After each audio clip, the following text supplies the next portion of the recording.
할렐루야. 오늘 계시록 13장은 두 짐승에 관한 하나님의 계시입니다. 여러분, 문학에도 우화가 있습니다. 동식물을 인격화해서 삶의 풍자와 교훈을 주는, 성경도 하나님은 동식물들의 이야기를 통해서 영적인 원리나 하나님 나라의 비밀을 말씀하시는 경우가 있습니다. 오늘 계시록 13장에도 제목부터가 두 짐승입니다. 도표로 보시면 7장 이후부터 하늘에 속한 성도와 땅에 속한 성도가 계속 지금 나오고 있습니다. 그 다음에 두 짐승이 있는데 하나는 바다에서 나오고 다른 하나는 땅에서 올라온 짐승입니다. 출처가 다르죠. 제가 그린 것이 아니고 다운받은 것이기 때문에 정확하게 표현은 못했습니다만은 왼쪽의 짐승이 바로 바다에서 올라온 짐승입니다. 괴물이죠. 머리가 7개고 뿔이 10개입니다. 무엇을 의미할까요? 이것이 첫 번째 대지에서 설명할 내용입니다. 그 다음에 이제 오른쪽의 짐승은 뭐냐? 땅에서 올라온 짐승입니다. 생긴 것은 양같이 생겼는데 뿔이 달렸고요. 말을 하는데 용처럼 말을 합니다. 이것의 정체는 무엇일까요? 이 두 짐승이 힘을 합쳐서 땅에 속한 사람들을, 이 밑에 이제 사람들 있죠? 땅에 속한 사람들을 미혹을 합니다. 666표를 받게 합니다. 666표가 뭐냐? 짐승의 이름이기도 하고 짐승의 숫자이기도 합니다. 이것이 바로 적그리스도의 등장으로 발생하는 7년 환란에 대한 계속된 내용이 되겠습니다. 자, 이제 본론으로 들어가겠습니다. 첫째로 바다에서 나온 짐승. 1절에 보시면 내가 보니 바다에서 한 짐승이 나오는데 뿔이 10이요 머리가 7이라. 그 뿔에는 10 왕관이 있고 그 머리들에는 신성모독하는 이름들이 있더라. 바다에서 나오는 짐승은 국가를 의미합니다. 왜 국가인지, 어떤 국가인지 우리가 이제 살펴야 되는데요. 뿔이 10이요 머리가 7이라. 뿔은 권세죠. 머리는 사람입니다. 지도자입니다. 그러니까 여러 뿔, 여러 나라, 여러 지도자들이 연합한 나라. 머리에는 뭐가 있다고 그래요? 이름이 있는데 신성모독하는 이름이 있더라. 그래서 짐승으로 표현을 한 겁니다. 그래서 10뿔 7머리에 대해서는 다니엘서에도 언급이 되어 있고, 다니엘이 환상 중에 네 짐승을 봤죠. 다니엘서 7장 3절에 보면 큰 짐승 넷이 바다에서 나왔는데 그 모양이 각각 다르더라. 17절에는 그 네 짐승은 세상에 일어날 네 왕이라 그랬고요. 네 번째 짐승에 대해서 다니엘서 7장 20절에 보면 또 그것의 머리에는 10뿔이 있고 그 외에 또 다른 뿔이 나오매 새 뿔이 그 앞에서 빠졌으며 그 뿔에는 눈도 있고 큰 말을 하는 입도 있고 그 모양이 그의 동류보다 커 보이더라. 해서 다니엘의 환상 중에 바다에서 올라온 네 짐승을 봤는데, 첫째 짐승은 사자 같은 바벨론이죠. 둘째 짐승은 곰 같은 페르시아였죠. 셋째 짐승은 표범 같은 헬라. 넷째는 듣도 보도 못한 짐승인데 로마. 그래서 오늘 본문에 사도 요한이 환상 중에 본 짐승은 다니엘이 본 네 짐승을 다 합치는 것과 같은 그런 희한한 짐승입니다. 2절에 보시면 내가 본 짐승은 표범과 비슷하고 그 발은 곰의 발 같고 그 입은 사자의 입 같은데 용이 자기의 능력과 보좌와 그 권세를 그에게 주었더라. 그래서 짐승의 이름이 세 가지가 언급이 되죠. 표범 같기도 하고 곰 같기도 하고 사자 같기도 한, 헬라 같기도 하고 페르시아 같기도 하고 바벨론 같기도 한. 그러므로 이 짐승은 로마와 연관이 있는 짐승입니다. 그래서 용이, 사탄이 하늘에서 내쫓겼죠. 자기의 능력과 보좌와 큰 권세를 이 짐승에게 주는 겁니다. 여러분, 귀신 들린 사람을 보면 갑자기 힘이 세지거나 발작을 할 때, 또 어떤 경우는 용하게 점을 치는 경우가 있는 것처럼 사탄이 과거 로마와 같은 나라에 들어가서 능력과 권세를 주면 굉장한 이제 능력을 나타내는 역사가 일어난다는 겁니다. 그러면 과거 로마와 연관이 있는 권력은 현재 우리가 알고 있는 상식으로는 하나는 유럽 연합이 연관이 있고 다른 하나는 교황청이 연관이 있습니다. 꼭 그렇다라는 얘기는 아닙니다. 우리가 함부로 판단하고 정죄해서는 안 되지만 우리가 공부하면서 여러 가지를 주장이나 이론을 살펴볼 수가 있습니다. 여러분, 세계 정부에 대해서 우리가 살펴볼 필요가 있는데요. 14세기 초 신곡으로 유명한 단테가 쓴 재정론에서 처음 제기된 이론입니다. 재물 제자가 아니고요. 임금 제자에 정치할 때의 정입니다. 임금의 정치. 이것도 이제 또 계속 거슬러 올라가야 되는데요. 왜 단테가 재정론이라고 하는 책을 썼는가? 14세기에 왜 책을 썼는가? 11세기 사건 때문에 그랬습니다. 11세기에 어떤 사건이 일어났습니까? 카노사의 굴력이라고 하는 세계사적 사건이 있었습니다. 1075년 교황 그레고리 7세와 신성 로마 제국의 황제 하인리 4세가 서임권을 두고 충돌을 합니다. 서임권이 뭐냐? 교회 내의 성직자들에 대한 임명권입니다. 임명권을 왜 황제가 교황하고 다투는가? 그것도 또 더 거슬러 올라가서 보면 초대교회 이후에 로마는 기독교를 박해했죠. 그런데 AD 313년에 콘스탄티누스 황제가 전쟁에서 기도로 승리하면서 기독교를 공인해주는 일이 일어납니다. 그때부터 교회는 황제가 성직자 임명권을 가졌습니다. 이것이 이제 문제가 된 겁니다. 교회는 교회대로 이제 독립적으로 자립적으로 운영되도록 해야 되는데 황제가 교회를 운영을 한 겁니다.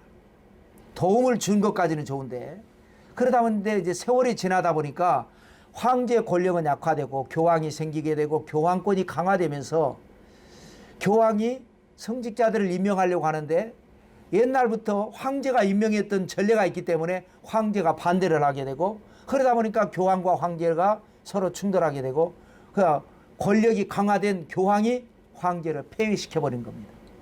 그 폐위된 황제가 교황이 머물고 있는 카노사 성에 맨발로 쫓아가서 잘못했습니다. 용서해 주십시오. 그래서 사면을 받게 되는데 이것이 바로 카노사의 굴욕이라고 하는 것입니다.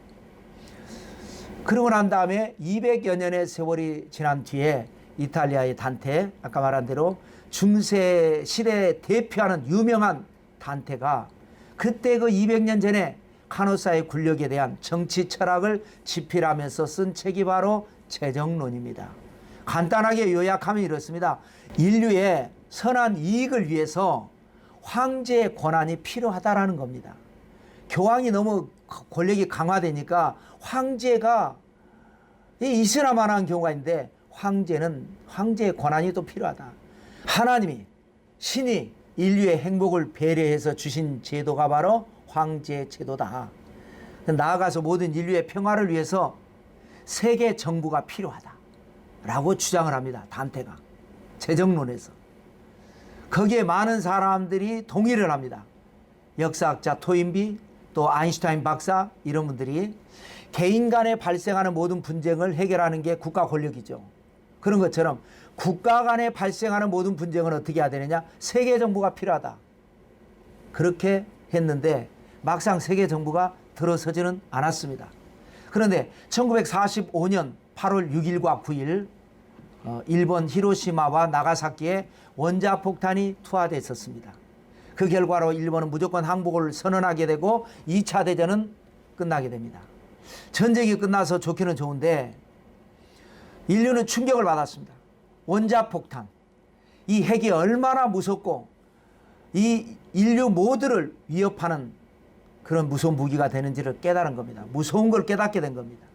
그래서 전 세계는 핵의 위협에서 인류를 구하고 항구적인 평화를 유지해야 할 필요성을 느끼게 됩니다. 그래서 단테가 주장했던 세계 정부를 다시 논의하기 시작합니다. 그래서 1945년 10월 24일에 국제연합이 창립이 됐는데 오늘날 우리가 유엔이라고 부르는 기구가 바로 국제연합입니다. 이 유엔이 추구하는 게 뭡니까? 세계 모든 국가가 주권과 군비를 폐지하는 겁니다. 서로 불안하니까 저쪽 나라에서 이쪽 나라를 공격할까 봐 군비를 확충하게 되고 이 나라도 또 불안하니까 또 확충하게 되고 근데 전쟁이 일어나지 않으면 전쟁 물자는 그냥 녹쓰는 겁니다. 시간이라면 폐기하고 불안하니까 또 다른 물자를 만들게 되고 그러다 보니까 계속 불안한데 그래서 유엔은 각 나라가 군비를 축소해야 되고 폐지해야 된다. 그러기 위해서 인류 공동의 정부를 수립해야 된다. 그러기 위해서 고난이 있어야 되겠죠. 이제 고난이라는 게 미니멀리즘과 맥시멀리즘이 있습니다. 이 선택을 해야 되는데, 미니멀리즘은 뭐냐? 전쟁 방지에 직접적으로 필요한 범위만의 최소한의 고난을 의미하고요. 맥시멀리즘은 뭐냐? 항구적인 평화를 위해서는 그런 작은 고난 가지고는 안 된다. 막강한 고난, 최대한의 고난이 필요하다라고 하는데, 현재 유엔의 고난은 미니멈 고난입니다. 그런데 앞으로 세상은 갈수록 복잡해지고 국가 간의 분쟁은 끊이지 않고 해결이 안 됩니다. 그래서 맥시멈이 필요하게 되는 겁니다. 자꾸.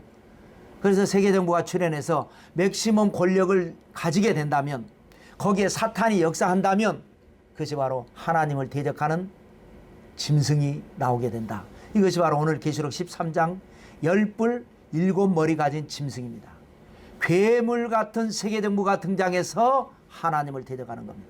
또 3절 보실까요? 그의 머리 하나가 상하여 죽게 된 것 같더니 그 죽게 되었던 상처가 나음에 온 땅이 놀랍게 여겨 짐승을 따르고 그랬습니다.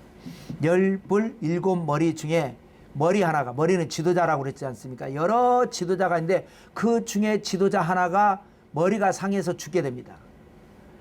그래서 사람들은 이건 불치이다, 이건 살 수가 없다, 병인지 어떤 사고인지는 알 수 없지만 죽을 상황인데, 죽을 만큼 어떤 큰 상처가 있는데 사람들은 다 죽을 거라고 생각했는데 모두의 예상을 깨고 살아납니다.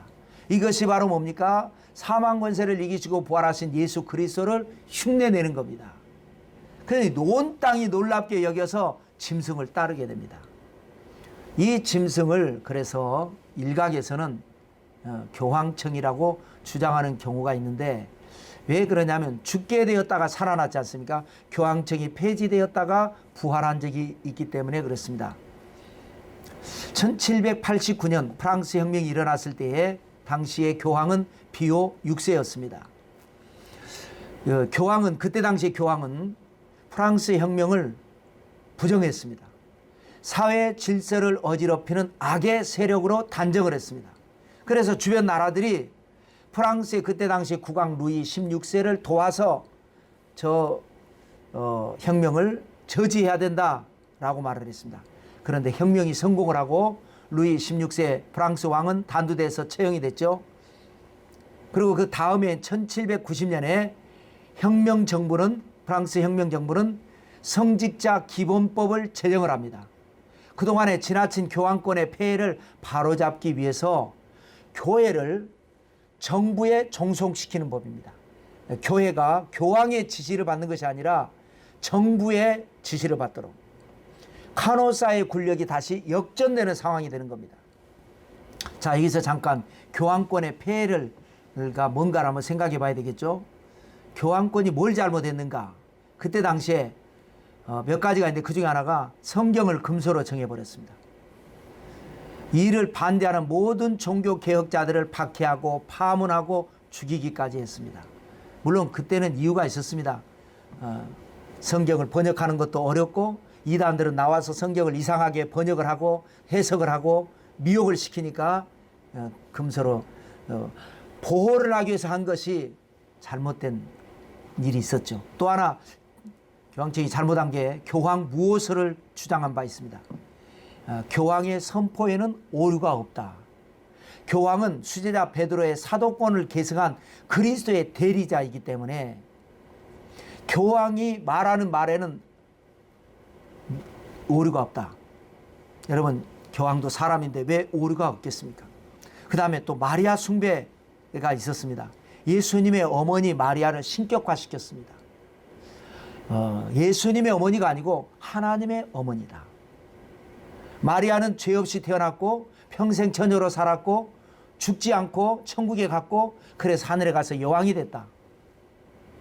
마리아를 통해서 기도응답을 받고 마리아를 통해서 영감을 받는다. 그래서 예수님도 메시아로서의 권세, 철장 권세 가진 예수님이 아니라 어머니 품에 안겨 있는 어린 예수님의 모습으로, 그래서 고대 바벨론 종교 여신 숭배 사상을 이제 답습한 것 아니냐라는 이 제기를 받았습니다. 그 다음에 또 교도권이라는 게 있습니다. 교도권. 교황이 가르치는 것이 권세가 있는 것이다. 성경의 권위보다, 왜냐하면 그때 당시 성경을 온전히 해석을 다 못했기 때문에 성경의 권위보다 교황이 가르쳐주는 교도권이 더 우위에 있다. 이렇게 가르친 바가 있습니다. 또 사제권이 있습니다. 예수님을 믿고 십자가로 말미암아 죄가 용서되는 것이 아니라, 물론 그거가 있지만 고해 성사를 통해서 사제들이 너의 죄를 용서해 주노라 라고 할 때에 죄가 용서받는다 라고 하는 것이죠. 이런 여러 가지. 그래서 다시 프랑스 혁명으로 돌아와서 혁명정부가 발표한 성직자 기본법 때문에 교황청에서는 더욱 강력하게 반대를 합니다.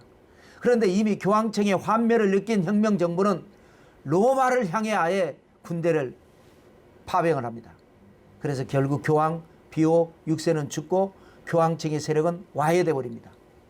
그리고 난 뒤에 100여 년의 세월이 지난 1929년 로마의 라테란에서 협정을 맺습니다. 이탈리아의 총독 무솔리니와 그때 당 추기경 가스파리.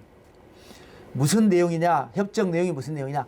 바티칸 시국을 인정하는 서명의 도장을 찍은 겁니다.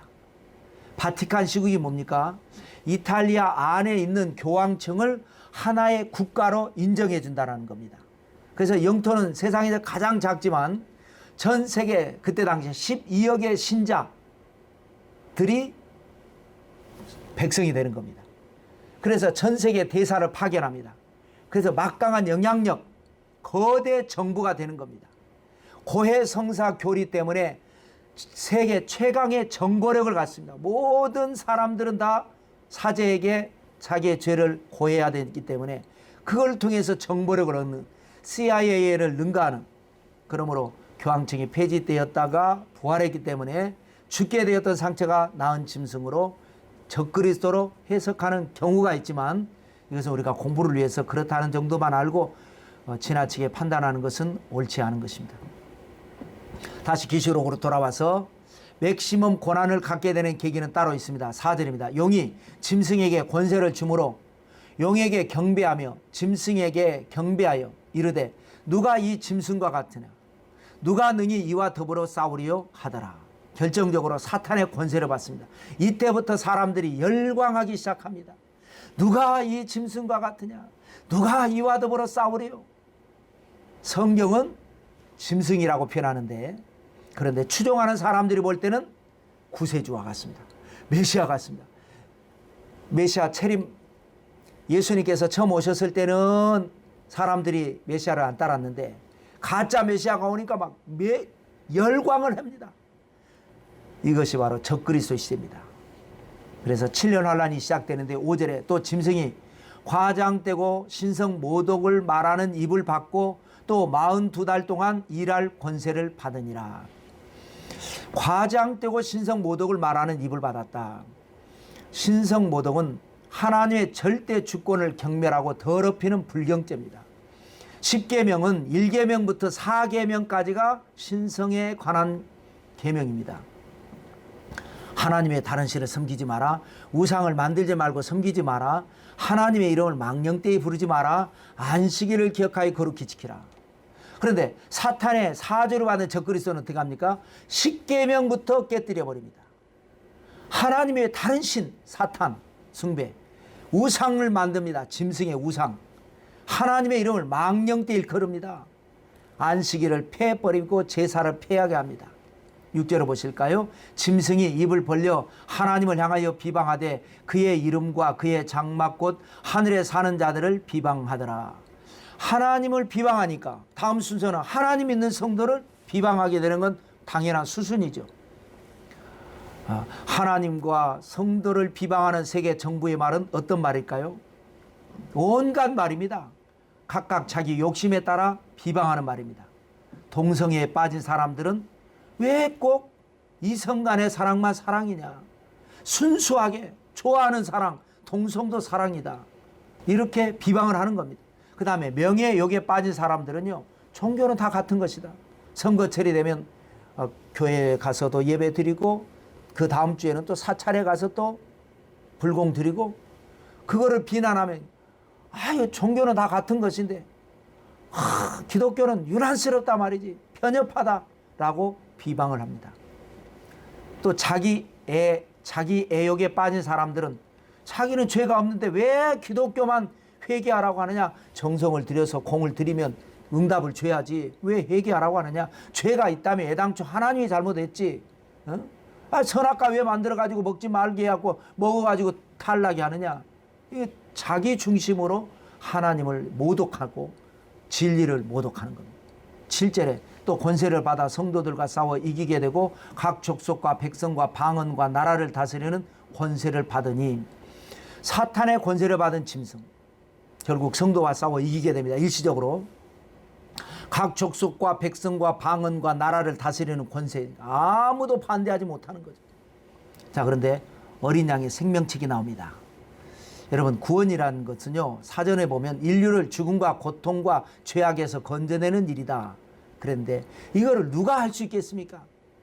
어린 양의 생명책에 기록된 자만이 구원받는 것이고, 그래서 예수 그리스도의 철장 권세로 가능한 것인데, 자, 8절에 보시면 죽임을 당한 어린 양의 생명책에 창세 이후로 이름이 기록되지 못하고 이 땅에 사는 자들은 다 그 짐승에게 경배하리라. 죽임을 당한 어린 양의 생명책, 여러분 아십니까? 다윗이 이런 고백한 적이 있습니다. 시편 69편 28절에 보면 하나님을 믿는 자신을 비방하는 악인에 대해서 기도하기를 이렇게 기도하는 거예요. 하나님이여, 그들을 생명책에서 지워주셔서 그들이 의인들과 함께 기록되지 못하게 하소서. 생명책이 나옵니다. 사도 바울도 빌립보 4장 3절에 보면 복음을 위해서 자기와 함께 동역했던 사람들의 이름을 하나님의 생명책에 기록된다라는 말씀을 한 적이 있습니다. 창세 이후로 생명책에 이름이 기록된 자들이 구원을 받는다라는 겁니다. 그런 상황에서 기록되지 않은 많은 사람들이 짐승에게 경배하게 되고, 짐승에게 경배하니까 생명책에 기록되지 못하게 되고, 기록되지 못하니까 구원을 받지 못하는 겁니다. 9절에 보시면 누구든지 귀가 있거든 들을지어다. 중요한 말씀을 하실 때 반복 강조하시는 말씀이 들을지어다. 그 다음에 10절에요. 사로잡힐 자는 사로잡혀 갈 것이요 칼에 죽을 자는 마땅히 칼에 죽을 것이니 성도들의 인내와 믿음이 여기 있느니라. 사로잡힐 자는 사로잡혀 가고 칼에 죽을 자는 마땅히 칼에 죽을 것이다. 이러한 똑같은 표현이 이사야서, 예레미야서에 40번이나 반복됩니다. 이사야 선지자와 예레미야 선지자는 예루살렘 멸망을 예언한 선지자입니다. 내 백성이 무지함으로 말미암아 사로잡힐 것이다. 이사야 5장 13절이거든요. 너희 자녀 중 몇이 사로잡혀 바벨론 황관이 될 것이다. 이사야 39장 7절이거든요. 또 예레미야는요, 사로잡힘으로 말미암아 눈물을 흘려 통곡하게 된다. 예레미야 13장 17절입니다. 계속해서 사로잡힌다라는. 그러면서 오늘 본문은 성도들의 인내와 믿음이 여기 있느니라.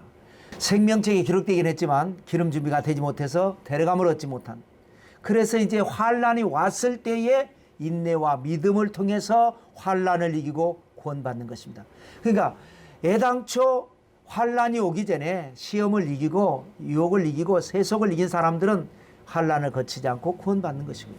그래서 오늘 계시록 13장 두 짐승 중에 바다에서 온 짐승은 바로 하나님을 대적하는 세계 정부라는 것입니다. 두 번째는 땅에서 올라온 짐승입니다. 11절입니다. 내가 봄에 또 다른 짐승이 땅에서 올라오니 어린 양같이 두 뿔이 있고 용처럼 말을 하더라. 이것이 바로 적그리스도의 등장입니다. 땅에서 올라오는 다른 짐승. 예수님의 흉내를 내야 되기 때문에, 적그리스도니까 그리스도의 흉내를 내야 되는 거죠. 어린 양 같은 모습이긴 합니다. 근데 뿔이 있어요. 왠지 꺼림칙하죠. 또 입을 열어서 말을 하는데 용처럼 말을 합니다. 용은 뭡니까? 사탄이죠. 사탄처럼 말합니다. 저질스럽게 말합니다. 잔인하게 말을 합니다. 여러분, 생김새가 어린 양이라고 그리스도가 아닙니다. 말과 행위가 온유하고 겸손해야 그리스도이신 것입니다. 우리 신앙인들도 마찬가지입니다. 예수님 믿고 거듭났으면 말과 행위가 달라져야 됩니다. 물론 늘 부족하지만 변화되어야 됩니다. 어떻게 변화되어야 됩니까? 신령한 언어와 행위로, 교양 있는 말과 행위로, 긍정적인 말과 행위로 어제보다 오늘이 낫고 아직도 부족하지만 오늘보다는 내일이 낫고 조금씩 변화돼야 되겠죠. 12절 보실까요? 그가 먼저 나온 짐승의 모든 권세를 그 앞에서 행하고 땅과 땅에 사는 자들을 처음 짐승에게 경배하게 하니 곧 죽게 되었던 상처가 나은 자니라. 먼저 나온 짐승은 뭐죠? 세계 정부라 그랬죠. 세계 정부는 하늘에서 쫓겨나 사탄의 권세를 받은 겁니다. 그런데 뒤에 나온 짐승은 그 세계 정부에서 나온 지도자 중에 한 사람입니다. 그동안 세계 정부는 권력을 부여받았죠. 그런데 권력의 행사는 제대로 하지 못했습니다. 그런데 짐승 2 시대가 열리면서 권력을 행사합니다. 그가 바로 적그리스도입니다. 적그리스도가 취임하자마자 가장 먼저 행한 일이 뭐냐? 땅에 사는 자들을 처음 짐승에게 경배하게 합니다. 이전까지는 이 세계 정부는 일정한 지역만의 세계 정부였습니다. 예컨대 유럽만의 세계 정부. 그러나 다른 지역이나 다른 나라는 세계 정부에 협조하지 않았습니다. 그런데 적그리스도가 등장하면서 모든 사람들을 처음 짐승에게, 세계 정부에게 경배하게 합니다. 경배 안 했던 사람들을 하게 하는 것, 대단한 능력입니다. 그는 어떤 사람입니까? 죽게 되었다가 상처가 나은 자. 계시록 13장 1절에 보면 내가 보니 바다에 산 짐승이 나오는데 뿔이 10이요 머리가 7이라. 또 3절에 보시면 그의 머리 하나가 상하여 죽게 된 것 같더니 그 죽게 되었던 상처가 나음에 온 땅이 놀랍게 여겨 짐승을 따르고. 여러 지도자 중에 한 사람인데 사탄의 권세를 받아가지고 그럴듯하게 예수님의 부활을 흉내를 내고, 그래서 사람들이 맹목적으로 추정하게 되고, 10뿔 즉 여러 명의 지도자가 있었는데 이 부활 사건을 계기로 적그리스도 1인 체제로 바뀌게 되는. 그래서 다니엘서 7장 24절에 그 10뿔이 바로 그 나라에서 일어날 10명의 왕이라 라고 말씀한 적이 있죠. 또 13절입니다. 큰 이적을 행하되 심지어 사람들 앞에서 불이 하늘로부터 땅에 내려오게 하고. 보세요, 이적을 행합니다. 예수님께서 병자를 고치고 귀신을 쫓아내고 물리를 걸으시고 죽은 자를 살리셨던 것처럼 적그리스도도 예수님 코스프레를 합니다. 이적의 강도도 대단합니다. 막 하늘에서 불이 떨어지게 합니다. 엘리야 코스프레죠. 하나님의 역사는 창조의 역사인데 사탄의 역사는 모방의 역사입니다. 14절에 짐승 앞에서 받은 바 이적을 행함으로 땅에 거하는 자들을 미혹하며 땅에 거하는 자들에게 이르기를 칼에 상하였다가 살아난 짐승을 위하여 우상을 만들라 하더라. 이적을 행함으로 사람을 미혹합니다. 여러분, 아무나 미혹당하는 것 아닙니다. 땅에 거하는 자들이 미혹당하는 겁니다. 땅에 속한 자들이기 때문에. 하늘에 속한 자들은 아무리 봐도 이건 말도 안 되는 소리니까 미혹을 안 당했죠. 그게 뭐냐? 말씀으로 분별하는 영적 분별력입니다. 그래서 여러분, 진리에 바로 서야 합니다. 하나님께서는 오래전부터 미혹되지 말라는 말씀을 강조하셨습니다. 모세오경에도 신명기 13장 1절 이하에 보시면 너희 중에 선지자나 꿈꾸는 자가 일어나서 이적과 기사를 내게 보이고, 기적이 일어난다는 거예요. 이적과 기사를 내게 보이고 그가 내게 말한 그 이적과 기사가 이루어지고 너희가 알지 못하던 다른 신들을 우리가 따라 섬기자고 말할지라도 너는 그 선지자나 꿈꾸는 자의 말을 청종하지 말라. 기적이 일어나도 그 기적을 따라서 미혹되지 말라는 거예요. 이는 너희 하나님 야훼께서 너희가 마음을 다하고 뜻을 다하여 너희 하나님 야훼를 사랑하시는 여부를 알리하사 너희를 시험하심이라. 다음이 중요합니다. 미혹된 땅의 백성들에게 명령합니다. 칼에 상하였다가 살아난 짐승을 위하여 우상을 만들라. 이게 적그리스도의 명령입니다. 칼에 상하였다가 살아난 짐승이 누구죠? 자기입니다. 이게 뭐예요? 3인칭 화법입니다. 가끔 이제 요즘 그런 경우 많죠. 정치인들도 그렇고 사람들이 직접적인 자기 비난을 피하기 위해서 남의 말 하듯이 하는 화법을 유체 화법, 유체 이탈, 3인칭 화법 그러죠. 적그리스도가 3인칭 화법으로 자기 우상을 만들라 하는 것을 칼에 상하였다가 살아난 짐승을 위하여 우상을 만들라, 이렇게 미혹을 하는 겁니다. 이단에 빠진 사람들은 가족이나 친구의 말보다는 교주의 말을 더 신봉하는 것처럼 이 짐승의 우상을 만들어. 그러니까 이게 열심으로 만듭니다. 그게 하나님을 위한 일인 줄 알고. 그래서 우상이 만들어지는 겁니다. 15절에 그가 권세를 받아 그 짐승의 우상에게, 사람들이 만든 우상에게 생기를 주어 그 짐승의 우상으로 말하게 하고, 또 짐승의 우상을에게 경배하지 아니하는 자는 몇이든지 다 죽이게 하더라. 그러게 이제 짐승이 만들어지니까 자기 우상에게 생기를 줍니다. 이게 사탄이 하는 거죠. 흙에다가 하나님께서 생기를 부어넣으니까 사람이 생명이 된 것처럼 우상에게 사탄이 생기를 불어넣으니까 살아 움직이는 역사가 일어납니다. 그걸 보고 미혹된 백성들은 성령이 강림하셨다고, 하나님이 역사하신다고 더 놀라고 더 좋아하고 더 열심히 추종하게 됩니다. 여러분, 서커스나 마술을 보면 어떻습니까? 기가 막힌 게 합니다. 이게 뭐예요? 눈속임이죠. 실제가 아닙니다. 트릭이라고 합니다. 알고 나면 별것 아닌데 모르고 보면 기절초풍할 일입니다. 그 엄청난 코끼리가 눈 깜짝할 사이에 없어지기도 하고, 기차가 없어지기도 하죠.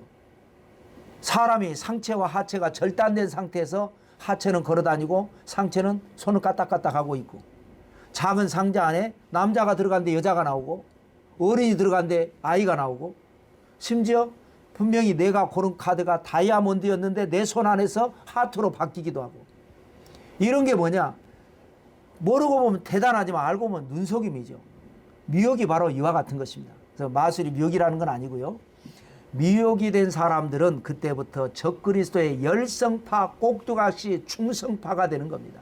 그리고 그것이 하나님을 위한 열심인 줄로 착각을 하는 겁니다. 문제는 뭐냐? 짐승의 우상에게 경배하지 않은 자는 죽이게 하라. 그래, 과감하게 막 죽입니다. 히틀러가 죽은 지 70년이 지난 지금도 히틀러를 추종하는 사람들이 있습니다. 왜냐하면 히틀러를 추종하는 사람들 입장에서 대단한 인물이거든요. 1차 대전의 패배로 독일은 유럽의 삼류국가로 전락했죠. 그런 절망적인 상황에서 히틀러가 총통으로 등장을 하면서 짧은 시간에 독일을 최강의 변화를 이루었습니다. 폭스바겐 자동차를 만들게 하고, 아우토반 고속도로를 닦게 하고, 제트 엔진을 장착한 전투기를 만들고, 미사일을 만들고. 이게 다 뭐냐? 히틀러가 영감으로 떠오른 생각을 과학자들에게 말을 하면 과학자들은 뚝딱 만들어냈습니다. 여러분, 히틀러가 탁월함은 있을지 몰라도 올바름은 부족했죠. 그래서 세계 평화, 인류의 행복을 파괴했습니다. 적그리스도가 이와 같습니다. 능력은 있습니다. 그러나 그걸로 인해서 인류를 불행으로 이끌고 가는 것입니다. 이걸 분별하지 못하기 때문에 따라가는 겁니다. 그 다음에 짐승의 수가 666. 666도 기독교 종말론에 있어서 매우 중요한 숫자입니다. 우선 한 절씩 살펴보겠습니다. 16절입니다. 그가 모든 자고 작은 자나 큰 자나 부자나 가난한 자나 자유인이나 종들에게 그 오른손에나 이마에 표를 받게 하고. 적그리스도는 그리스도를 흉내내야 된다 그랬죠. 그래야 그리스도죠. 그리스도는 같은 그리스도입니다. 적그리스도일 뿐이지. 똑같은 코스프레를 하는 게 여러 가지가 있겠지만 여기서 두 가지 지적합니다. 하나는 뭐예요? 작은 자나 큰 자나라는 표현입니다. 계시록 11장에 두 감람나무 선지자들이 부활하고 휴거할 때에 일곱째 천사가 나팔을 불면서 24장로들이 찬양하는 내용이 뭐였습니까? 16절에 보면 작은 자나 큰 자든지 하나님을 경외하는 자에게 상 주신다. 작은 자든지 큰 자든지 다 하나님을 경외하면 다 상을 준다. 적그리스도도 작은 자나 큰 자나 내 말 듣는 자, 하나님을 경외하는 게 아니라 적그리스도 말을 듣는 자, 그것이 바로 뭐냐? 666 표라는 겁니다. 그래서 표를 받게 하는 거예요. 이것도 또 두 번째 코스프레인데요. 신명기 6장에 쉐마라 그러죠. 들으라 이스라엘이여 해서 하나님을 사랑하라 라는 말씀을 하시면서 신명기 6장 6절에 보면 오늘 내가 내게 명하는 이 말씀을, 하나님을 사랑하라고 하는 이 말씀을 너는 마음에 새기고 너는 또 그것을 내 손목에 베어 기호를 삼으며 내 미간에 붙여 표를 삼고. 그래서 손목이나 미간, 이마에 표를 삼으라 했는데 이것이 그리스도의 역사인데, 적그리스도도 오른손에나 이마에 표를 받게 하는 겁니다. 어떤 표입니까? 666표, 짐승의 이름입니다. 17절에 누구든지 이 표를 가진 자 외에는 매매를 못하게 하니 이 표는 곧 짐승의 이름이나 그 이름의 수라. 언제나 그렇듯이 참과 거짓은요, 겉모양은 비슷합니다. 본질은 확연하게 다릅니다. 그리스도나 적그리스도나 이마에 손등에 표를 받게 합니다. 그리스도의 표는 어떤 표예요? 말씀의 표입니다. 말씀 붙들고 살면서 사랑하라는 거예요. 그래서 영혼이 잘되고 범사가 잘되고 강건하게 하는 은혜입니다. 근데 적그리스도의 표는 뭐예요? 자유를 억압하는 표입니다. 이 표를 받지 않으면 매매를 못하게 합니다. 매매를 못하면 어떻게 됩니까? 여러분, 살 수가 없습니다. 그런데 여기 중요한 힌트가 나옵니다. 이 표는 짐승의 이름이나 그 이름의 수라. 자, 이름이면서 숫자, 이것을 게마트리아라고 하는 겁니다.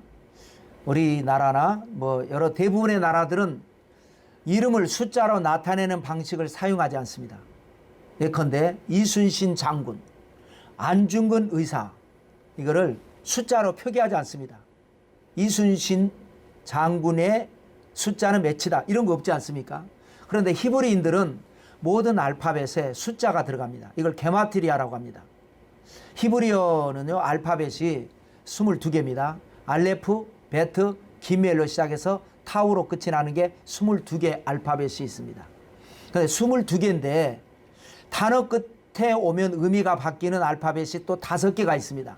그래서 22개하고 5개를 합하니까 27개 알파벳이 됩니다. 이 27개를 3등분으로 나누면 9개씩 3개가 됩니다. 3, 9, 27이니까요. 그래서 첫 번째 알레프부터 시작해서 9번째 테트까지를 1부터 9로 정한 겁니다. A, 예를 들어 영어로 말하면 A가 1이고 B는 2고 C는 3이고 우리 한글로 말하면 기억이 1이고 니은이 2고 이런 식으로 1부터 9까지가 1부터 9의 숫자입니다. 그 다음에 이제 10번째 유두부터 18번째 차드까지 두 번째 9는요 1부터 9가 아니라 10부터 90까지입니다. 그 다음에 19번째 카프부터 마지막까지 100부터 900으로 숫자를 정했습니다. 그래서 이제 이것이 들어갈 때마다 어떤 단어나 사람의 이름이 있으면 알파벳 하나하나 값을 따라서 숫자가 정해지니까 적그리스도의 이름 알파벳 숫자를 합산하면 666이 나온다. 이것이 이제 게마트리아 방식인데 이거를 수비학이라고도 합니다. 숫자로 비밀을 푼다. 수비학. 고대 그리스의 철학자이자 수학자인 피타고라스도 숫자의 비밀에 대해서 신성한 공포를 느낀다라고 말한 적이 있습니다. 사탄이 이걸 이용하는 거죠. 자, 18절에 보시면 지혜가 여기 있으니 총명한 자는 그 짐승의 수를 세어보라. 그것은 사람의 수니 그의 수는 666이니라. 총명한 사람이라면 대부분의 사람들은 이게 뭔 뜻인지 모른다라는 거예요. 총명한 사람이라면 적그리스도의 수를 세어보라. 수를 어떻게 세요? 이름으로 세는 거예요. 적그리스도의 이름을 다 합쳐보니까 666이 나온다라는 거예요. 그래서 이걸 가지고 이제 사람들이 아직 적그리스도가 오지 않았는데 저 사람이 혹시 적그리스도 아닌가? 저 사람이 혹시 적그리스도가 아닌가? 그 사람의 이름을 이리 갖다 붙이고 저리 갖다 붙여서 666을 만들려고 그동안의 역사 속에서 많은 일이 있었습니다. 여러분, 우리가 깨어있는 이때 너무 미혹돼서 이럴 것이다 저럴 것이다 음모론에 빠지면 안 됩니다. 우리는 진리를 믿고 하나님 우리를 지켜줄 것입니다. 그래서 한때 로마의 폭군 네로도 666으로 풀었고요. 갖다 붙이기에 따라서 나올 수가 있으니까요. 어떻게 갖다 붙여? 마르틴 루터 종교개혁자죠. 그때 당시에 교황하고 부딪혔죠. 서로 666이라고 비난한 적이 있습니다. 교황은 저 마틴 루터 이름이 따져보면 666이다. 마틴 루터는 교황이 666이다. 또 히틀러, 나폴레옹 이런 사람들이 666으로. 심지어는 북한의 김정일도 666으로 의심한 적이 있습니다. 왜냐하면 김정일의 생일이 2월 16일이라고 합니다. 그래서 숫자를 그대로 배열하면 2월 16일이니까 216이 되는 거죠. 216이 되는 거죠. 666 3개의 6인데 6 곱하기 6, 6 곱하기 6을 하면은 216이 됩니다. 이런 식으로 계속 갖다 붙이면 매사에 귀에 걸면 귀걸이가 되고 코에 걸면 코걸이가 됩니다. 그러므로 여러분, 매사에 남을 오해하고 의심하고 정죄하는 것은 오히려 사탄의 미혹에 빠질 수 있습니다. 고린도전서 13장 12절 이하에 보시면 우리가 지금은 거울로 보는 것 같이 희미하나, 지금은 거울이 확실하지만 옛날 시대에는 거울이 희미한 거울이었죠. 그래서 진리도 거울처럼 희미하게 보이나 우리가 필요한 만큼만 알지 온전하게 모르지만 그때에는 얼굴과 얼굴을 대하여 볼 것이요, 지금은 내가 부분적으로 하나 그때에는 주께서 나를 아신 것 같이 내가 온전히 알리라 하면서 13절에 그런즉 믿음, 소망, 사랑 이 세 가지는 항상 있을 것인데 그 중에 제일은 사랑이라. 그래서 우리는 확실하지 않아요. 필요한 만큼만 알려주신 겁니다. 그래서 중요한 것은 뭐냐? 믿음, 소망, 사랑이 중요한 겁니다. 믿음이 뭐예요? 믿는 거예요. 오늘날 어떻습니까? 뭐 음모론이라고 해서 이것도 못 믿고 저것도 못 믿고 다 못 믿는 거예요. 이게 마귀의 역사입니다. 믿어야 돼요. 진리를 믿는 겁니다. 그런 대신에 뭐냐? 소망을 갖는 겁니다. 지금은 몰라도 앞으로 알게 될 것이고, 지금은 힘들어도 앞으로 잘 될 것이고. 그래서 우리는 사랑해야 됩니다. 그래서 사랑하지 않잖아요. 안 믿으니 사랑할 수가 있나요? 못 믿는데. 부모도 못 믿고 목사님도 안 믿습니다. 요즘은 의심합니다. 이것이 여러분 말세 현상입니다. 우리는 하늘에 속한 자들은 믿음, 소망, 사랑을 가지고 사는 거예요. 그래서 계시록 13장은 종말에 일어날 두 짐승에 관한 말씀. 바다에서 올라온 짐승은 사탄의 권세를 받은 세계 정부였고, 땅에서 올라온 짐승은 그 세계 정부의 여러 지도자 중에 한 사람. 막강한 권세를 휘둘러서 42달 동안 신성을 모독하고 성도를 박해하는 적그리스도가 되었습니다. 여기까지 마치고요. 다음 주는 계시록 14장 14만 4천의 두 번째 이야기가 되겠습니다. 기대하시기 바랍니다. 할렐루야.